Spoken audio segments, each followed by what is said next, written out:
chọrọ ịkọlụ unu kịta amụrụ m ebe m ga-ebido o nwere ebe anyị ga-akọlụ iweta earphone gị ma ọ bụ na nwatakịrị na gị na nwatakịrị nọ nso maka na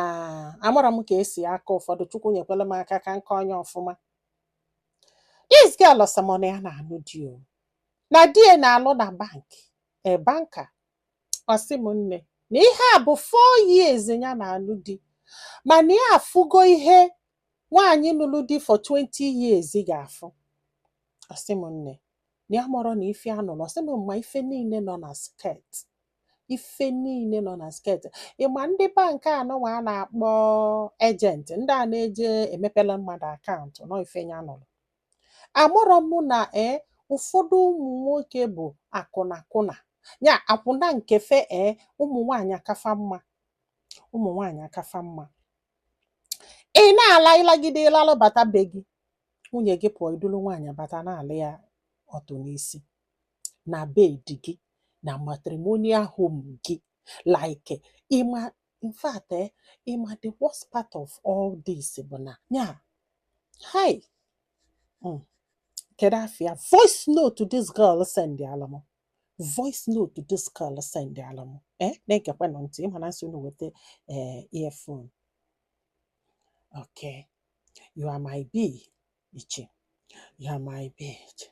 Okay, ngwa sịwala ite ngwa menna tibu tinye nke nna ngwa mmesi na oghele nke do n'azụ ngwa mmesi na oghele nke do nna ngwa no ịtọgbugo m ụwa m nke n'ụhụ osikwenụ nke ọnụ nke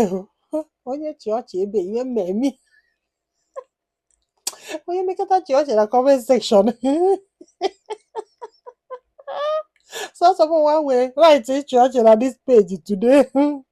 ọfụm na anị ya maka na awa m ka m si akọ ihe nke akọ chekwadụnụ ka m jụọ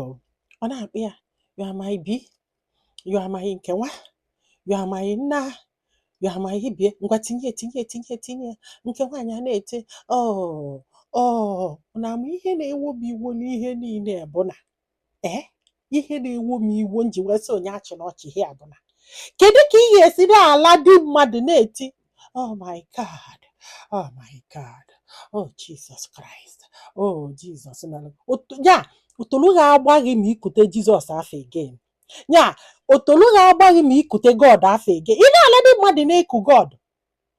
Kedu ka isi ala di mmadụ na-asị oh my God? No, ihe ị kwesịrị ị na-ekwu bụ ihe ị kwesịrị ị na-eti mgbe ị na-ala di mmadụ bụ ekwensu ama m na m ejego ọkụ mmụọ ewuchine m ọkụ mmụọ ga-atọkwa n'ụtọ kama anyị lụọ ka anyị danyụọ ọkụ mmụọ ekwensu nyere gị aka o wee sị gị ekwensu ṅụọ ọnya isiwala oyi ite ekwensu chee ka nsị na-azụ itie devil ekwensu abịa o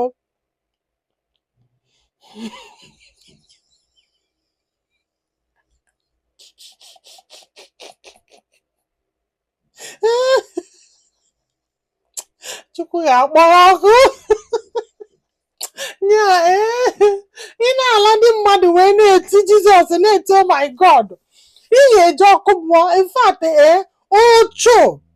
ka isi ala ndị mmadụ na bed ya na nwunye ejewela abịa na-eti oh Jesus oh God ị na-apụ ala ka na-ajụ gị ya isi o mebiri gị ịmara na ọdị mmadụ ka ị na-ala na-edekwadụ m anya o imagine the nonsense ị na-ala dị mmadụ na-eto ka God mee gị gịnị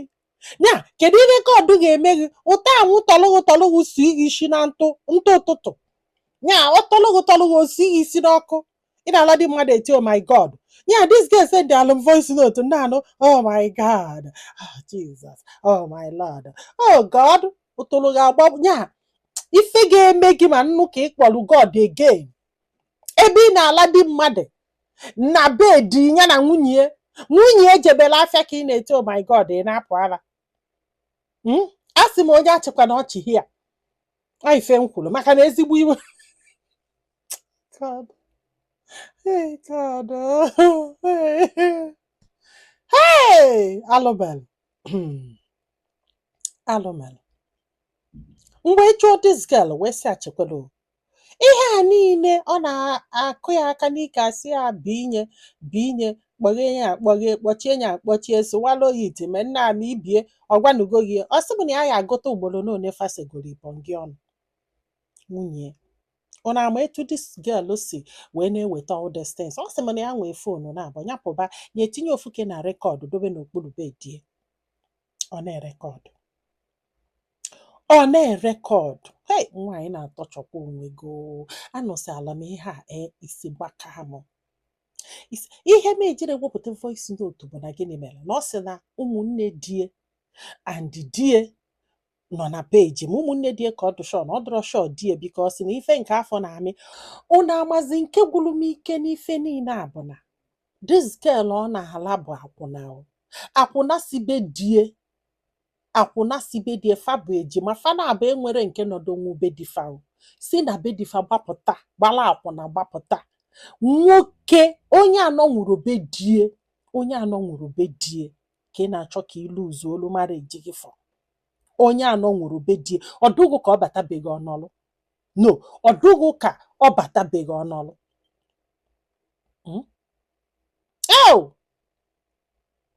nwa na-ebe obere nwa na-ebe si m na obi kete gị ọhịa na ya da-ekwezikwa enye ebon gị so ọbịa nya sị ya na ya nọ na nsị ya na-enye ofu excuse maka na ike ọya agwụ gị obunye ọma nyere ya aka kedu ụdị ụwa mmadụ pụtara ife nke si na anụ di ekwu m na marriage kwesịrị inwe expiration date. I'm telling you marriage kwesịrị inwe expiration date at least unu bie 5 years unu na-aba ejebela onwe unu after 1 year unu aghanata ọ bụrụ na unu chọọ ireni unye unu ereni unye ọ bụrụ na unu achọrọ onye ọbụla ejebela onwe ya ọ bụkwanụ na unu reni unye ọ dụbakwa next 10 years ruo unu na-aba ejekwela onwe unu after 1 year unu aghanata ma agha ereni unye if not onwekwe ka marriage work unu ama nke na-ewo m iwu bụ na this guy mepee ọnụ si nwunye mba ọbụla nwunye ka ọ gwa na-agwa ndị mmadụ na-agwa ụmụ enyi ya nwaanyị afọ na ya mee mistake wee nụba nwunye na ya chọrọ ịnụ educated lady ya wee fụzi ya na ya mara ife mee na o wee convince enye ya nekete anya n'ukwu ya nekete wee nụbazi anya kịta na ya na-regret ya na ya ga-anụkpu ya nwaanyị ọzọ ọ nababe nna ya anya chọọ nwaanyị agụrụ akwụkwọ ife mmadụ mepere ọnụ na-akọ ọ maka mpụta ebe a na-asị single mother nakwa ndị na-agwa ndị single mother okwu ọdụka a ga-asị na mamara ife na-ekwu gwa m ife this lady be now she's sure na a ga-eme a single mother very soon because na die na-agwa ndị mmadụ already na ya ga-achụ ya ọ nababe nna ya onye anụkpue nwaanyị ọzọ maka na ya mee mistake